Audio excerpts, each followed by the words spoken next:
Do you remember when Phoebe from Friends said, I wish I could, but I don't want to. well, it was easy for her to say no and get away with a laugh.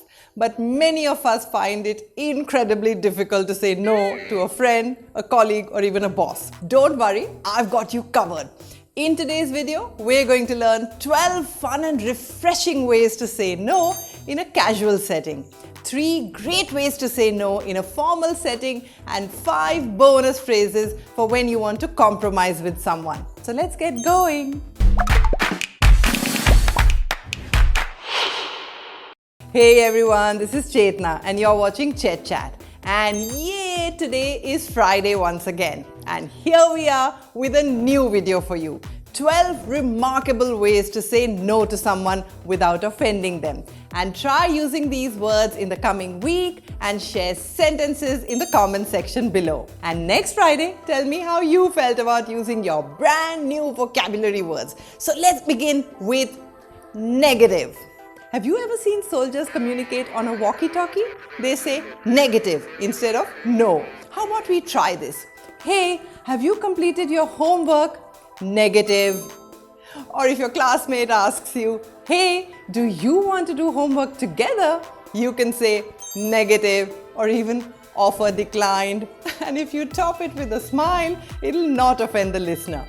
Try this crisp military talk and let me know what happens. I'm going to flex my no muscle. Imagine you're going to a party and some people you really don't know are forcing you to drink.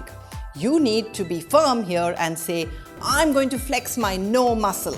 Flexing your no muscle is like making it clear to everyone that you're not interested. So next time anyone tries to exert any peer pressure, just say, I'm going to flex my no muscle. More than the words, it's your tone of voice and body language. Try sounding firm without being rude.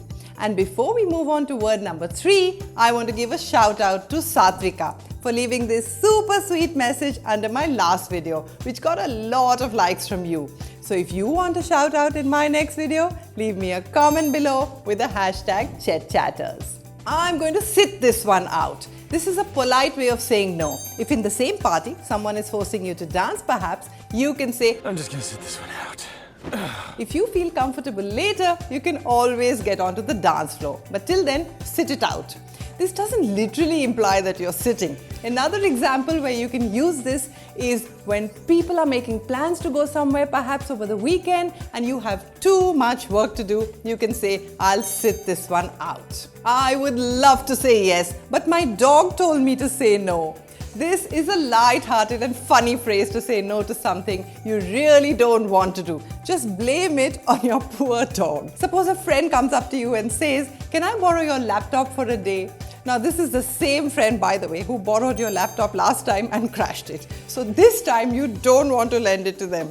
But you also want to be very cool about it. So you reply, I would love to say yes, but my dog says no. Hopefully your friend gets the hint and this little joke. By the way, I'm waiting to see your comments below on which of these words are your favorite and how you're going to use them in your daily life. No means no. Now let it go. Suppose this very friend is persistent and pleads for your laptop. What can you say now? No means no. Now let it go.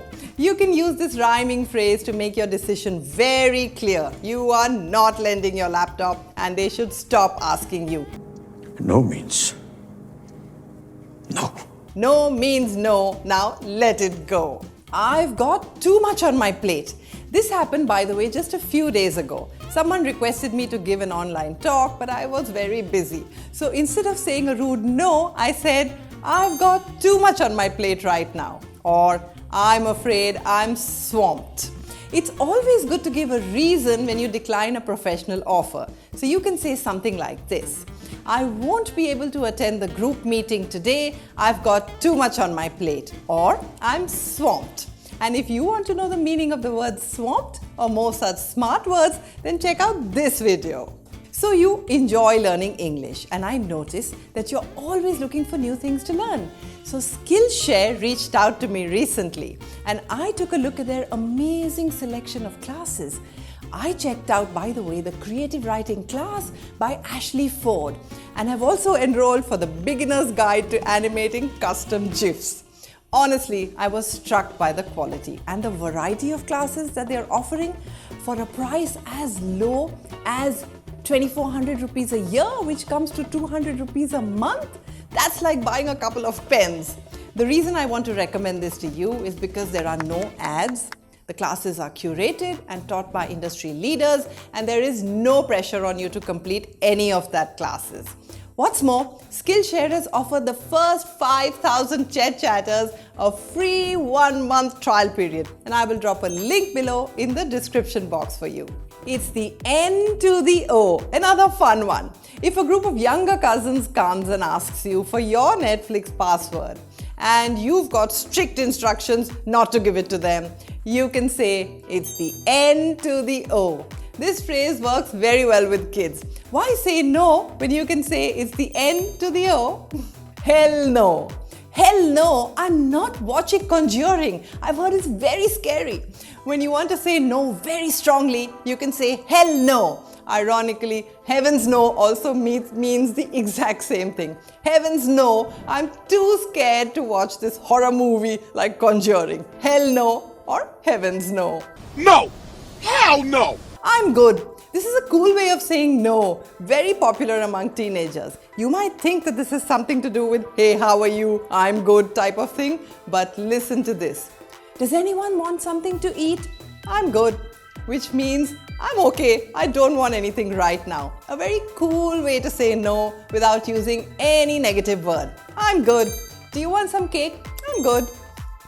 Another easy one is nope. So if your sister comes to you and asks, hey, have you seen my favorite perfume anyway? You can say nope. On a scale of maybe to absolutely, absolutely not. I think all younger siblings can relate to the next situation. Your mother has told your elder brother to do some chores, but he bosses you to do them instead. What do you say to him? On a scale of maybe to absolutely, absolutely not. If you don't want to do this work, you must remain firm. So the next time he tells you clean my desk, you can say on a scale of maybe to absolutely, absolutely not. Hey, by the way, if you're enjoying this video, then give me a thumbs up right now. And I hope that on a scale of maybe to absolutely, this one will be an absolutely yes. I wish there were two of me. Your cousin's wedding and your friend's birthday are on the same day. But you can only be at one place at one time, so you have to say yes only to one of them. So, oh, it's so confusing. If you decide to go to the wedding and then you can tell your friend, I'm sorry, I won't be able to attend your birthday. I wish there were two of me, so I could attend both the events. If I could have, I would have.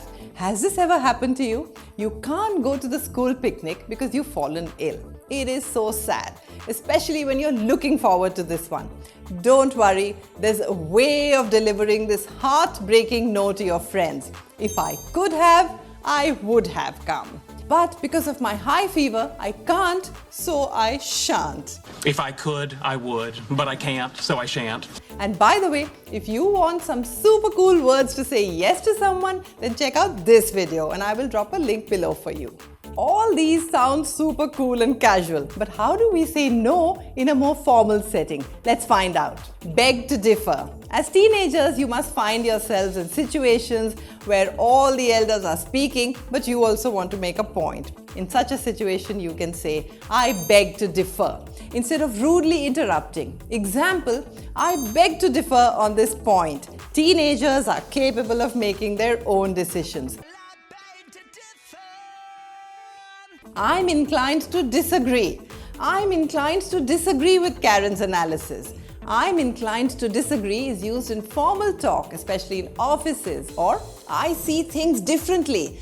It's always better to disagree and then give your viewpoint at the same time. So you can say, I see things differently from Karen. We should focus on maintaining the quality of the restaurant instead of adding new customers. I'm inclined to disagree, or I see things differently.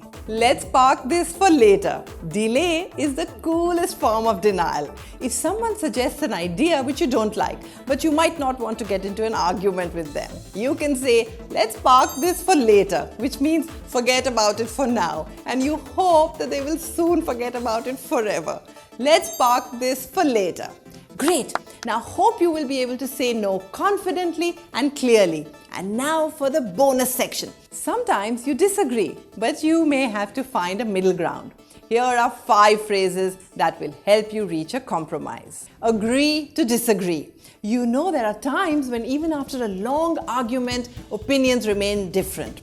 What do you do in these cases? For example, my friend thinks Percy Jackson is the best series, but I think it's Harry Potter. So we just Let's agree to disagree. hammering out a deal. There are also times when two parties reach the same conclusion after a long argument. Say you're arguing with your parents for some video game time, and at the end you both agree to a limit. So you have hammered out a deal. Andy and Clara hammered out a deal with their parents. They would get 1 hour of video games if they finished their homework on time. Bury the hatchet. Did you know that Native Americans would bury their axes when the fight came to an end? Today we use the phrase burying the hatchet to indicate the end of a long argument. We decided to bury the hatchet and be good friends again. Hold out an olive branch. Another interesting fact, in ancient Greece, an olive branch was a peace offering. So today we can say something like, Father held out an olive branch to Mother by offering to help her with the dishes. Find the middle ground. You use this phrase when you reach a solution agreeable to both parties. For example, a couple is fighting over which movie to watch, Titanic or The Notebook. Finally, they find middle ground and decide to watch La La Land. Now, leave me some of your favorite ways to compromise in the comment section below. And if you've loved this video, then show me some love by giving me a thumbs up and hitting the subscribe button. And see you, by the way, next Friday. Meantime, take care and happy learning.